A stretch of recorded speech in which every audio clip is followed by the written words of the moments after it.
Yo, what's up dude? Ketemu lagi dan kita di sini masih di segmen Sekelebat Info, di mana nanti di sini kalian bisa dapetin info terbaru dan terpanas tentunya guys. Oke, hari ini di tanggal 30 di bulan November ya, 2023. Dan seperti biasa, tidak bosan-bosannya ya, kita selalu ingatkan buat teman-teman semua untuk selalu mematuhi protokol kesehatan dimanapun kalian berada. Apalagi di keramaian karena di luar sana banyak sekali virus-virus dan juga penyakit yang mengancam kesehatan kita guys. Oke, kita langsung saja melihat bagaimana update dari global crypto market cap seperti yang terlihat ya dari data coin market cap di sini menunjukkan adanya penurunan di 0,32% guys, masih tipis ya. Begitu juga untuk Fear and Greed Index juga mengalami penurunan di mana kemarin ini posisinya di 71 dan sekarang di 70 meskipun masih di area greed ya. Ini masih bagus untuk antusiasme para investor ya dan juga pecinta kripto untuk masuk ke kripto. Dan tentu saja ini adalah efek kontribusi dari Bitcoin dan juga teman-teman ngerumpinya di sini ya. Kalau kita lihat dalam waktu 24 jam ke belakang ya, untuk Bitcoin mengalami penurunan tipis banget di 0,65%. Nanti kita akan coba lihat pergerakan lebih detailnya. Kemudian untuk Ethereum juga mengalami penurunan di 1,24% ya, disusul oleh BNB turun juga di 1,36%. XRP juga turun tipis di 0,9%. Untuk Solana masih ada kenaikan di 1,7%, kemudian untuk Cardano minus di 1,5%. Dan kalau kita lihat di sini tampaknya untuk pergerakan altcoin tidak jauh berbeda ya kalau kita bandingkan dengan Bitcoin guys, dan perubahannya antara 1 sampai 2% aja ya. Dan di sini cukup menarik guys, dalam waktu 24 jam ini kalau kita lihat ya, untuk kenaikan paling tinggi di sini ada IOTA. Terlihat grafiknya ya, di sini naiknya cukup kencang banget guys. Nah, nanti ada informasi ya tentang IOTA ini. Jadi tetap ada kalian untuk stay tune di channel ini guys. Oke. Dan sekarang kita melihat bagaimana perubahan untuk pergerakan harga Bitcoin ya. Terlihat di sini guys, untuk close candle terlihat di sini membentuk suatu pola yang bisa dibilang sebagai doji ya, dan sempat kemarin ini nembus ya di harga sekitar 38.484, hampir menyentuh di 38.500 guys. Artinya di area tersebut menjadi titik resisten yang cukup kuat untuk bisa ditembus ya.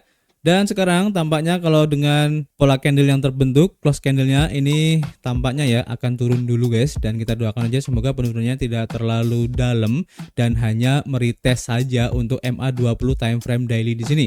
Artinya di sini kalian bisa jadikan sebagai area DCA ya, tepatnya di harga sekitar 37.170, atau untuk lebih konservatif bisa tunggu aja di 37.000 tepat ya. Dan lebih konservatif lagi kalian tunggu di harga 36.000 guys. Oke. Masih sama ya, kita menunggu kira-kira ada update apa yang kira-kira akan berpotensi ya untuk menggerakkan harga dari Bitcoin ini, baik positif maupun negatif, khususnya untuk perkembangan terbaru dari ETF spot Bitcoin guys. Ini menarik ya, nanti kita akan update lagi. Dan kita langsung saja ya untuk melihat bagaimana informasi terupdate hari ini guys. Yang pertama kita lansir ya dari harian CryptoSlate seperti yang diinformasikan di sini ya, bahwa Binance ini akan sepenuhnya menghapus BUSD guys pada akhir Desember tahun ini. Nah, Binance sedang mempersiapkan para penggunanya untuk mengakhiri BUSD dan beralih ke FDUSD. Binance mengumumkan bahwa pada tanggal 29 November mereka akan mengakhiri ya dukungan untuk stablecoin Binance atau biasa disebut BUSD ya, mulai pertengahan Desember nanti. Di mana Binance mengindikasikan ya bahwa semua pasangan perdagangan spot yang melibatkan BUSD akan dihapus antara tanggal 11 Desember dan 15 Desember. Binance juga mengatakan bahwa pesanan perdagangan spot dan layanan bot perdagangan spot akan ditutup atau dihentikan pada tanggal yang relevan. Binance mengatakan bahwa penghapusan futures akan dilakukan sesuai dengan jadwal yang berbeda. Perusahaan mengatakan bahwa pengguna harus menarik kepemilikan BUSD mereka ya, atau mengkonversi BUSD menjadi aset lain sebelum 15 Desember. Dan Binance mencatat bahwa pengguna dapat mengkonversi BUSD ke stablecoin yang lain seperti First Digital ya atau FDUSD dengan rasio 1:1 tanpa biaya guys. Nah, perusahaan juga mengatakan akan mengakhiri penarikan untuk BUSD pada 31 Desember ya. Dan saldo BUSD akan secara otomatis dikonversi ke FDUSD, dan pengguna di beberapa negara tidak akan mendapatkan BUSD mereka ya dikonversi pada saat itu guys. Ini kata Binance. Dan Binance menambahkan bahwa aset jaminan Binance Pay dari BUSD juga akan dikonversi ke FDUSD pada titik yang belum ditentukan sekitar Desember 2023 nanti. Mitra penerbit dari Binance yaitu Paxos mengumumkan ya bahwa mereka akan berhenti mencetak BUSD pada bulan Februari di tengah-tengah tindakan dari Departemen Layanan Keuangan New York atau NYDFS Dan Binance hari ini menyatakan bahwa Paxos akan terus menawarkan penukaran dan dukungan untuk BUSD setidaknya hingga Februari 2024 meskipun telah menghentikan penerbitannya. Binance secara bertahap menghentikan BUSD sebagai tanggapan atas perkembangan yang melibatkan Paxos, di mana pada bulan Maret ya, Binance mengumumkan akan mengganti BUSD di Safu Fund dengan stablecoin lain sambil mendukung BUSD secara lebih luas. Kemudian pada bulan Agustus, Binance mengatakan akan mengakhiri dukungan BUSD pada Februari 2024 dan Binance tidak memberikan tanggal pasti ya kapan mereka akan mengakhiri dukungan pada saat itu. Selain itu, pada bulan Oktober, Binance mengumumkan akhir dari peminjaman dan staking BUSD. BUSD saat ini memiliki kapitalisasi pasar sebesar 1,7 miliar dolar ya. Dengan ukuran tersebut, BUSD merupakan stablecoin terbesar kelima dan mata uang kripto terbesar ke-39 secara keseluruhan. Jadi intinya ya, buat teman-teman yang mungkin mempunyai BUSD di Binance, alangkah baiknya ya kalian amankan dulu, kalian rubah ke stablecoin yang lain ataupun aset yang lain. Jangan sampai kalau nanti sudah masuk batas tanggal penukarannya, kalian baru mau menukarkan, jadi mungkin agak susah ya. Oke, kita lanjut ke informasi berikutnya, masih berhubungan dengan Binance ya. Seperti yang dilansir dari harianwatcher.guru, diinformasikan bahwa Cristiano Ronaldo guys dituntut karena mempromosikan Binance. Nah, ini menarik ya. Jadi kalau kalian melihat beberapa berita kemarin, Ronaldo ini memang mempromosikan Binance guys di tengah adanya kasus Binance ini ya. Jadi superstar sepak bola dunia Cristiano Ronaldo juga menghadapi gugatan yang diajukan di Pengadilan Distrik Florida pada 27 November 2023 karena mempromosikan Binance. Para penggugat Michael Sizemore, Mikey Fondara, dan juga Gordon Lewis mengklaim bahwa mereka menderita kerugian karena Ronaldo mempromosikan bursa tersebut.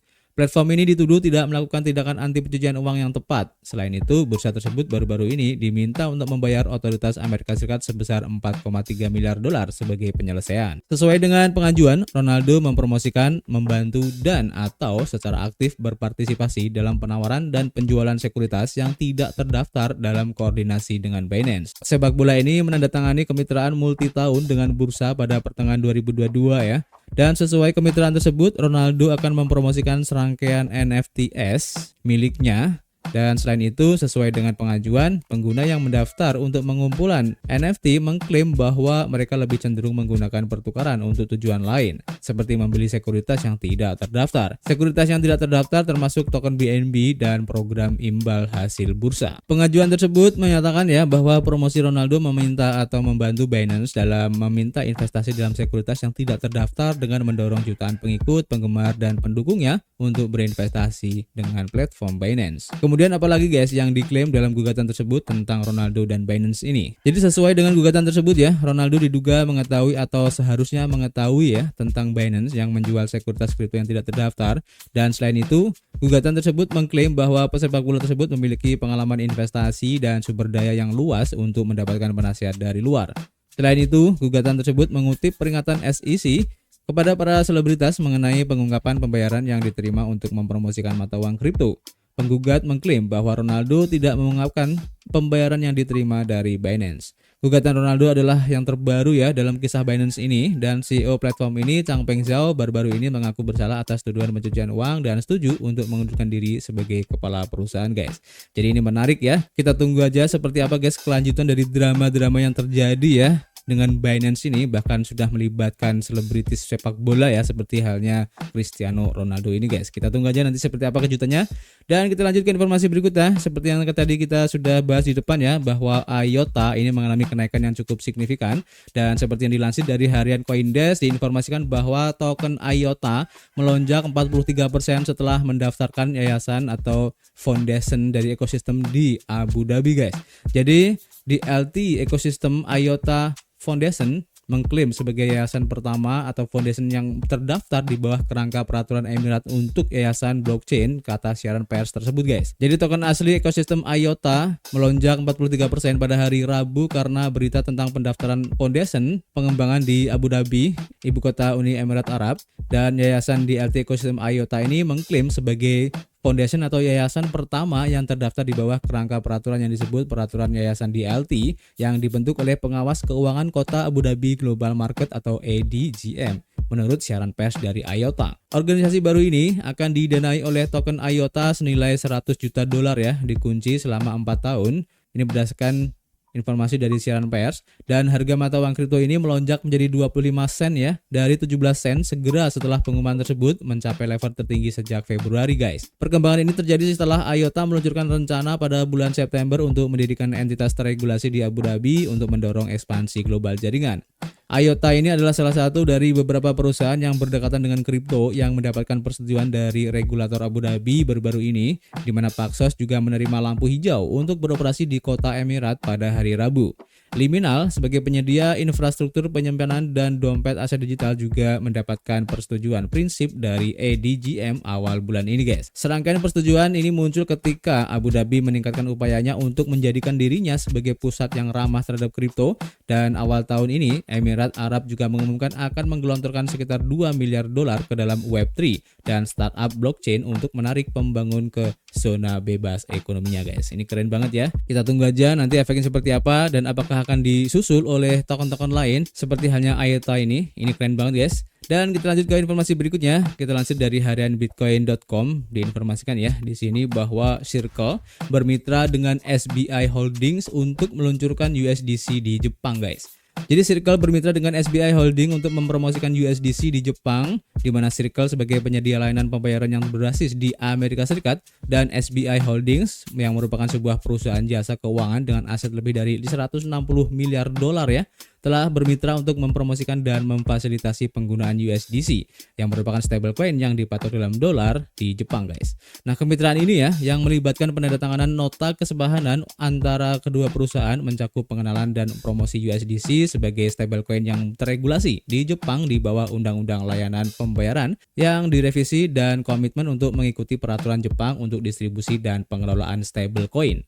Untuk tujuan ini, SBI Shinsei Bank, sebagian dari konglomerat dari SBI ya, akan menyediakan layanan perbankan langsung ke Circle yang memungkinkan pelanggan lokal memiliki sumber likuiditas lokal untuk aplikasi yang berhubungan dengan USDC. SBI VC Trade sebagai perusahaan SBI lainnya sedang mencari pendaftaran sebagai layanan alat pembayaran elektronik untuk menyediakan layanan distribusi stablecoin Circle. Kemudian untuk kerangka kerja regulasi yang ramah kripto ya, di mana Jeremy Allaire sebagai CEO Circle yang selama ini menjadi pengkritik kondisi regulasi industri kripto di Amerika Serikat mengklarifikasi bahwa langkah ini dimungkinkan karena peraturan di Jepang yang menetapkan perangkat aturan yang harus dipatuhi oleh stablecoin untuk dapat hadir secara legal di pasar Jepang guys.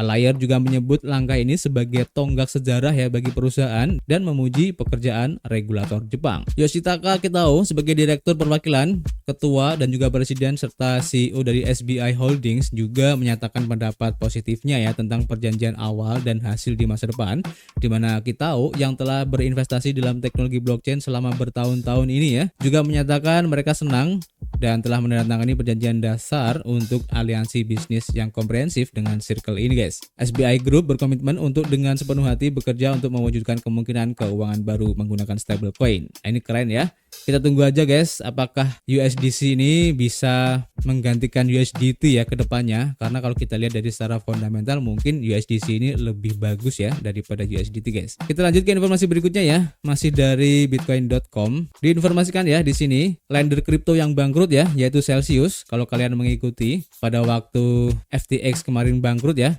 Celsius ini juga bangkrut, telah membuka kembali guys untuk penarikan atau withdraw untuk klien kustodian tertentu guys. Jadi Celsius mengumumkan jendela penarikan terbatas untuk pengguna yang memenuhi syarat.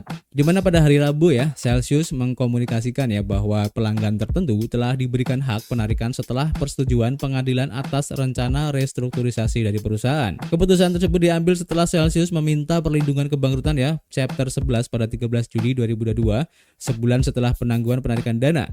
Dan sekarang pengguna penitipan yang memenuhi syarat diizinkan untuk mengakses dana mereka. Halaman X secara resmi ya dari perusahaan menyatakan bahwa mulai hari ini penarikan tambahan untuk pengguna kustodi yang memenuhi syarat sekarang tersedia. Harap dicatat bahwa satu-satunya aset yang saat ini tersedia untuk penarikan adalah aset kustodian tertentu dan semua mata uang kripto lainnya tetap tidak tersedia untuk penarikan saat ini. Segmen klien kustodian ini berasal dari dua kelompok penuntut yang terpisah yang memiliki waktu hingga 28 Februari 2024 untuk melakukan penarikan. Penanganan nasabah lain termasuk mereka yang menentang rencana restrukturisasi Celsius akan dilakukan dalam 6 bulan mendatang. Peserta dalam proses penarikan saat ini akan menerima sedikit lebih dari 72% dari aset kripto mereka menurut dokumen yang disediakan oleh Strato. sebuah perusahaan manajemen pengajuan kasus kebangkrutan. Sesuai dengan pembaruan terbaru ya pada 24 November 2023 kemarin di Claims Market, tawaran untuk klaim Celsius berada di 0,38 dolar pada dolar, dan sebagai perbandingan klaim FTX dalam kasus kebangkrutan tertentu mendapatkan 0,57 dolar per dolar melalui claim market. Selain itu ya, Celsius telah menyarankan klien yang memenuhi syarat di media sosial untuk mempercepat penarikan aset cryptocurrency mereka sebelum jendela peluang berlalu guys. Perusahaan menekankan pada hari Rabu dan mereka sangat menganjurkan ya untuk menarik aset-aset ini dari aplikasi Celsius dan segera mencatat informasi pribadi yang mungkin berguna bagi penggunanya guys. Karena aplikasi Celsius hanya akan tersedia untuk waktu yang terbatas. Jadi buat teman-teman semua yang mungkin menjadi salah satu orang yang terdaftar ya dalam penarikan ataupun withdraw di aplikasi Celsius ini, kalian segera ya lakukan untuk withdraw aset kalian. Jangan sampai nanti kalau sudah ditutup lagi kalian tidak mendapatkan kesempatan guys. Dan sebenarnya informasi-informasi seperti ini itu kadang ya orang yang mungkin eligible untuk melakukan withdraw ini tidak tahu guys ya. Nah, jadi media-media seperti kita ini ya, semoga bisa membantu untuk memberitahukan ataupun mengupdate informasi-informasi seperti ini yang mungkin tidak sampai kepada orang-orang tersebut guys. Jadi, jangan lupa kalian tetap stay tune, nyalakan loncengnya dan jangan lupa subrek ya. Oke? Jadi untuk informasi hari ini cukup ya, nanti kita akan informasikan lagi dan seperti biasa guys, kita masih menunggu kritik dan saran kalian di kolom komentar. Nanti kita bisa ngobrol banyak di dalamnya dan tentu saja guys, kita akan ketemu lagi di informasi berikutnya. Peace.